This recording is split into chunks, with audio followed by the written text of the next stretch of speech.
او دغسې نور علما کرام کوي. زه صرف دوې نقطې ستاسې ومخ ته ږدم، ځکه زموږ د میډیا سره واسطه ده، زموږ د دنیا د کونج کونج سره واسطه ده، زموږ د دنیا په هر کونج کې که تجار دي، که عام دي، که خواص دي، د هغو په خبرو خبرې، د هغو په مسایلو خبرې. صرف تاسې ته دوې هغه اړینې موضوعې در په غوږ کومه چې نن هر مسلمان په هغه کې ناکامه دی، هر مسلمان په هغه کې فیل دی، هر مسلمان د کفارو مخ ته په دغه دوو معاملو کې شرمنده دی. عزتمنو، یوه مسله زموږ د سیمه د تجارانو ده. کله چې زه د خپل محبوب پیغمبر صلی الله علیه وسلم فرمان ته ګورم چې هغه فرمایي التجار یحشرون یوم القیامة فجارا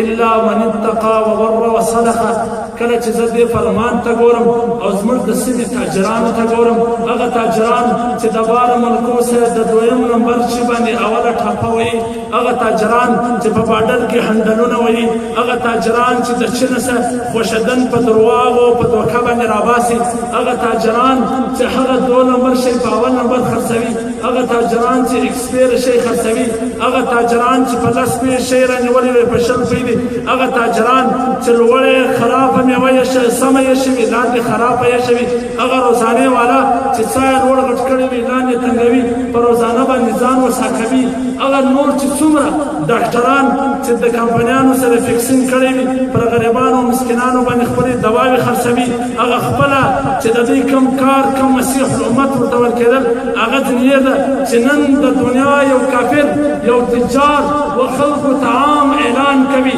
چې ای مسلمانانو ما ته د دې خبرې جواب راکړي چې نن د دنیا د هر کونج سره کله مسلمان راځي هغه موږ ته وایي چې د 100 کیلو شی په 80 کیلو کې راجوړ کړه، هغه موږ ته وایي چې په 20 کیلو ډبه کې 19 کیلو راواچوه، هغه موږ ته وایي چې هغه کم اول نمبر شی دی پر هغه د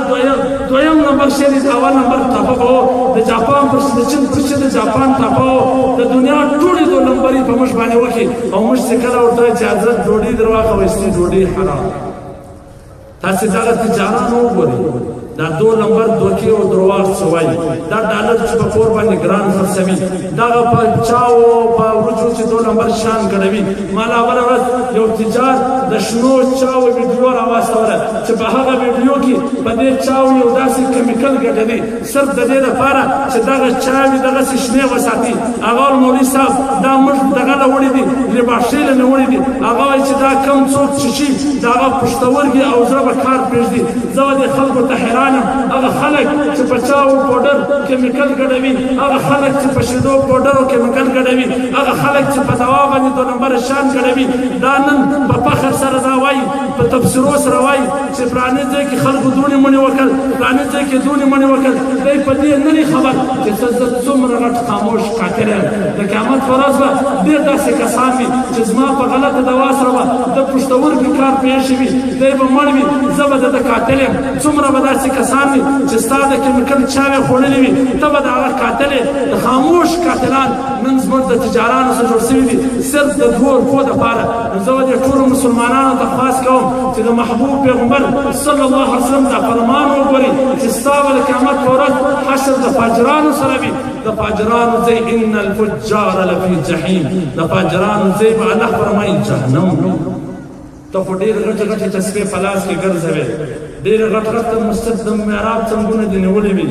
په نفلونو باندې نه مړېږې، تکبیر اولا ته دې مخکې ځانه رسولې دي، لیکن ستا کاروبار ستا تجارت ستا معامله د دوکې صدقه ده، د پراډه صدقه ده، د سود صدقه ده. دا باډر تر ورسې دغه چې دا پخوا به د خټکي و انار راوړل، نن هغه هم د ګاډیانو سره پیشکي اخلي. کلو قرض جره د دې حدیث لاندې راغلی دي. هغه کوم کوټیانو والا چې دغه پرهېزګارانو والا ته پیسې په پور ورکوي، بیا یې ارغمانه کې چې لوډونه بس ماسه وړی، دا دغه حدیث لاندې راغلی دي چې پر قرض دې ګټه وکړه فهو ربا، دا سود دي. نو د کوم قوم سره چې د الله اعلان جنګ وي، دا قوم به څنګه پر مخ باندې ولاړ شي، دا به څنګه ترقي وکړي.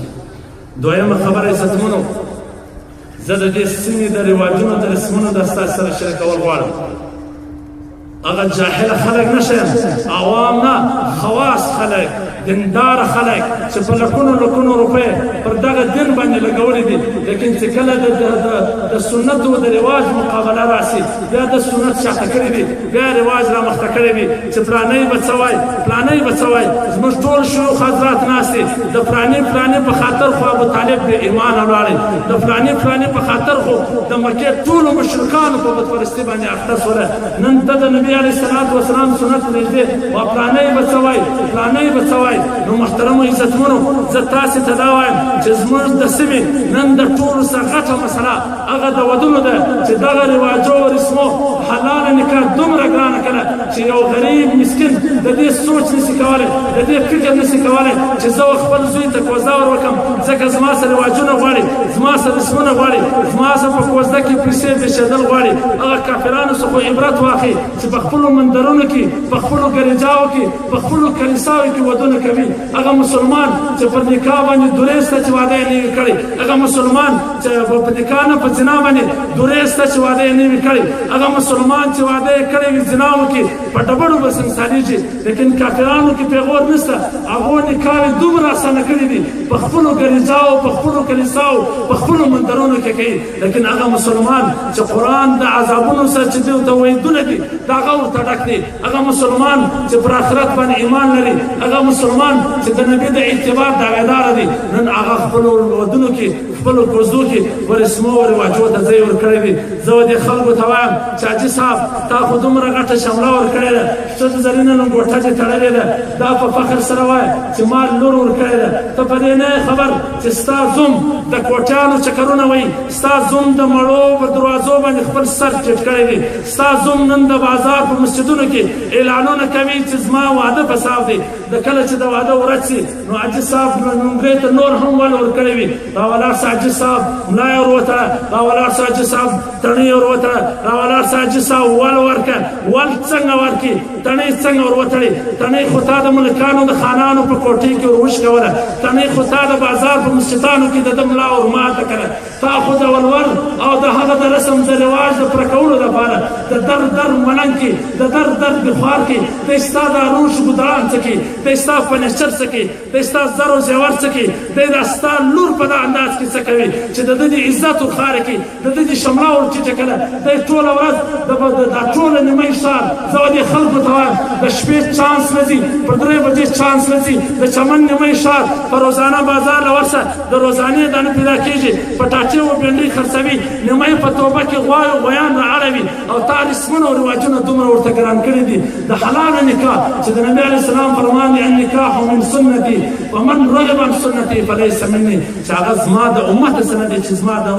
زما د سنت څخه مخ اړوي. تا د نبي و سنت ته دروازې تړلې دي، تا لارې ورته تړلې دي. زه دې خلکو ته وایم چې کم خلک په ودو کې رسمونه او رواجونه کوي، کم خلک پیسې بېشي، کم خلک پیسې اخلي، هغه که هر څوک دي، که د علماو په جامه کې دي، که د خواصو په جامه کې دي، که هر څوک دي، زه په ډاګه ورته وایم که په دې سیمه کې یو ځوان په زنا کې مبتلا کېږي، که په دې سیمه کې یو ځوان د یو زنانې ځواني د دیوالونو سره خاره کېږي، شیخ تا ته هم وایم په بالله چې په دا زنا کې ستا حصه ده، مفتي تا ته هم وایم په بالله په دا زنا کې ستا حصه ده، تبلیغي تا ته هم وایم په بالله په دې زنا کې ستا حصه ده، مجاهده تا ته هم وایم په بالله په دې زنا کې ستا حصه ده. تا د رسم د رواج په خاطر نن زنا مې حسانه کړې، ولورونه دي کوم ځای ته ورسېدل، ودونه دي کوم حال ته ورسېدل. نو زه دې ټولو ته وایم که د الله څخه وېرېږي، جنت غواړي، آخرت غواړي، د خپل ودونه، د خپل رسمونه، د خپل رواجونه ختم کړي، پر خپلو پېغلانو رحم وکړي، پر خپلو ځوانانو رحم وکړي چې نن دا غټو موبایلونو به هر کور ته سینما راوستله، د هر یو پر دماغ د جنسي خواهشاتو څخه بل شی سپور نه دی. لیکن موږ حلاله نکاح دومره ورته ګرانه کړې ده چې یو چانس والا، یو روزانې والا، یو لړۍ والا، یو لغړۍ والا، یو د ګاډۍ ډریور، یو د کلینر، هغه دا سوچ نشي کولی چې زه دې چا ته مرکه وکړم د خپلو ودونو دپاره. ځینې کله ما ته مولایان وایي چې ته دا څه کوې، ما ته راسه چې زه په موبایل کې در ښکاره کړم، په دې سیمه کې قسم په بالله محرمات په جنا باندې اخته دي. په دې سیمه کې چې اوس زه په دې ځای کې ته مسجان وروم، د ورونو سره بدکارۍ سوي دي، د خورزو سره بدکارۍ سوي دي، د خویندو سره بدکارۍ سوي دي. ته د یوه زري غم اخیستی، ته د رواج غم اخیستی، ته د رسم غم اخیستی، ستا سیمه د محرماتو په جناو کې اخته ده. نو زه به دې ټولو ته وایم د قیامت په ورځ به زموږ د محبوب پیغمبر لاس وي، موږ به د ګریوان نیولي د هغه صحابو لاس به وي چې موږ د جنا د ختمولو دپاره خپل سرونه ورکړه، موږ خپلې وینې وبایولې، موږ خپلې زنانې کونډانې کړې. لیکن تا د رسم د رواج د پوره کولو دپاره نه زما دین ته وکتل، نه دې و دې نکاح ته وکتل، نه دې و زنا ته وکتل، نه دې غربت ته وکتل، نه دې مسکینت ته وکتل، نه دې آخرت ته وکتل. نو زه دې ټولو ته وایم چې عزتمنو دا هغه عمل دی چې مجاهد ته هم نقصان رسولی دی، مدرسې ته هم نقصان رسولی دی، و تبلیغي ته هم نقصان رسولی دی. ځکه هر سړی دا وایي چې په ما خو خپله ودونو کوزې پسې دي، زه د مدرسې سره څنګه تعاون وکړم، زه د مجاهد سره څنګه تعاون وکړم، زه د تبلیغ سره څنګه تعاون وکړم. دا هغه خرابه نقطه ده چې د سیمې هر وګړی په مصیبت کې مبتلا کړی دی. د سیمې هر ځوان او زنانه د دې څخه متاثره ده، د سیمې هره دیني اداره د دې څخه متاثره ده. نو زه یو وار بیا په اخر کې درته وایم چې عزتمنو و آخرت ته وګورئ، و دین ته وګورئ، پر خپل ځان باندې رحم وکړئ، پر خپل امت باندې رحم وکړئ. که چیرې د جنا دروازه خلاصه شوله په بالله چې هر څو عبادتونه وکړئ، هر څو تقوای وکړئ، هر څو خیراتونه وکړئ، هر څو صدقې وکړئ، هر څو جهادونه وکړئ، هر څو مدرسې خلاصې کړئ، ستا په سیمه کې یوه جنا وسي، دا ټول ستا عبادتونه به د دې جنا څخه متاثره وي. ځکه د موسی علیه السلام لښکر د قوته سره شکست نه وخوړی. د کفارو هم